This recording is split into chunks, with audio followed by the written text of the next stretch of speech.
Is there advice you can give to young kids that are living through a shitty situation of any sort, a tough life? Find a thing you like. Try to find a thing that you really enjoy. Try to find a thing that you're passionate about. Like an activity? Yes. For me, early on, it was drawing. It was illustrations. It was comic books. I wanted to be a comic book illustrator. And then it went from comic book drawing and illustrations to martial arts. But it was just another thing that I was very, very passionate about. That was my vehicle out of my dilemma. That was my vehicle out of my own anxiety and trauma and my own issues and insecurities. And find something. Find a thing that you genuinely enjoy, because getting good at things you genuinely enjoy is extremely beneficial for young people, because it lets you know that, like, everybody thinks they're a loser. Every young person thinks they're a loser, at least a young person in the situation I was at.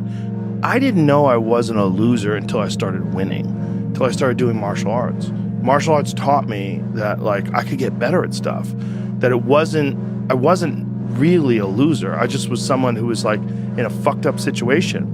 But you could channel all that energy that you have as a young person into something and get better at it. And then all of a sudden people admired me. I was like, this is crazy. So I went from being someone who was incredibly insecure and basically a failure to someone who was really successful at this one thing that was very dangerous, that other people were scared of. And that gave me immense confidence and also a real understanding of the direct correlation between hard work and success. And also an understanding that you can't listen to people. Because even my parents didn't want me to do martial arts. They didn't want me to fight. They didn't want me to do stand-up. There's like, you have to understand who you are, and then in the face of other people's either criticism or, lack of faith in your ability to succeed, you push through, and there's great benefit in that. And then you realize that you can kind of apply that to other things in life. You can apply that to critics. You can apply that to social media commentators. You can apply that to a lot of things. And I don't think people are happy if they don't have puzzles and complex tasks and things that are interesting to them, whether it's an art project or whether it's learning something completely new like stand-up comedy. Like, doing things that are difficult it's as much of a nourishment of the mind as food is a nourishment of the body. I think you need things that are puzzling to you, where you have to find your own human potential in the difficulty of the task and work your way through things. At least for me, and in my life, that has been 100% constant. I am a very happy person, and I have never had a moment where I'm not doing difficult shit. Give yourself something, an arduous, difficult task where you're challenged mentally and challenged physically. One of the great things about being challenged physically is it's also mental. The people that don't understand that have never really been challenged physically. People that think that physical challenges are just physical, it's just brute grunt work. It's not. It's emotional intelligence. It's understanding your desire to quit and conquering your inner bitch.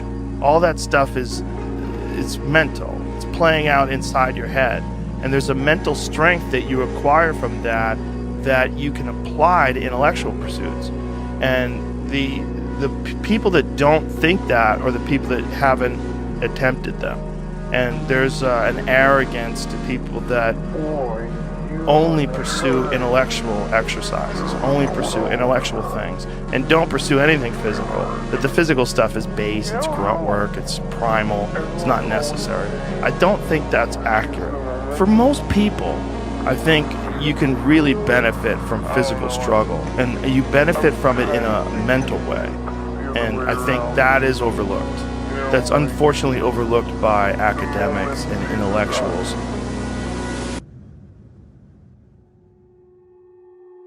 Find some difficult shit to do, because that gets away a lot of the anxiety that you carry around in your body. A lot of difficult things make regular life less difficult. And that sounds so simplistic, but particularly physically difficult things. Because when you do things that are physically difficult, the strain of making yourself do those things, it's very valuable. It's not just valuable like exercise and fitness and martial arts and running and whatever you're doing that's really difficult. It's not just valuable in terms of like health and the way you look, but it's also valuable for your mind, maybe even more so.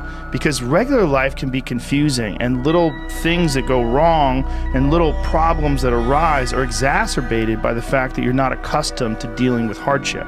So creating your own bullshit, whether it's through fucking some brutal kettlebell exercise or running up hills or something, is extremely valuable for you also, not just accepting the nuanced perspectives of other people, but also being able to navigate through this world with some sort of an understanding of just how complex it all is and how weird it all is, and not be overly thrown off by every little dip in the road and pothole that you encounter. That's the real message. The real message is we all started from nowhere. I mean, we all had bullshit jobs. We all felt like losers. But through time and effort, you build a stronger human. You build a stronger body. You build a stronger mind. You build accomplishments and will and momentum. And then you look back and you go, hey man, I'm not washing tables anymore.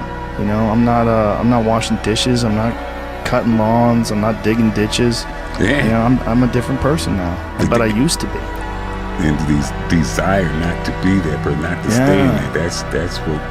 That's the hardest part, right? Is to get out of that rut. When you ain't got shit and there's nothing going on, to have faith then is so difficult. To have faith when you're successful, it's like, yeah, listen, bitch, you've been successful for a while. Of course you got faith. Yeah, just keep doing what you're doing. Easy. It's like you already got up the hill. Now you're just coasting. You know, you're just rolling down the hill. Everything's great. The hard part is getting up that fucking hill. Especially if you got a dad you're hiding from. Especially if you feel like you're a loser, or you never really had anything in your life that you could look back on and say, hey, I was really good at that. You know, and there's a lot of people out there listening to this. There's so many people that are in that starting point. Like the people that come up to you and say, I don't know what to do. What should I do? How do I do it? Yeah. How do I get going? But you're going to have to figure it out, one foot in front of the other. You're going to have to find a thing and keep working at it and get better at it. That's one of the things that I like so much about martial arts. They let anybody in. And then from learning how to do that, you get better, and then you realize, damn, I can get better at anything. The desire to get better. Yeah, that's for everybody. Just find a thing. Everything. And if you find a thing, like particularly martial arts, because you get belts and ranks, and then you can see how you're doing with opponents. But if you could just find a thing and work hard at that thing, you'll realize through that thing that you can get good at anything with time and effort. Pick a thing. Pick a thing. Whatever the thing calls to you. Whatever calls to you. The desire to change those circumstances, whatever they might be. As long as you have to have that desire, the will to change those circumstances. Yeah. That's your start right there. But if you have the will, the desire to change it, there's your starting point.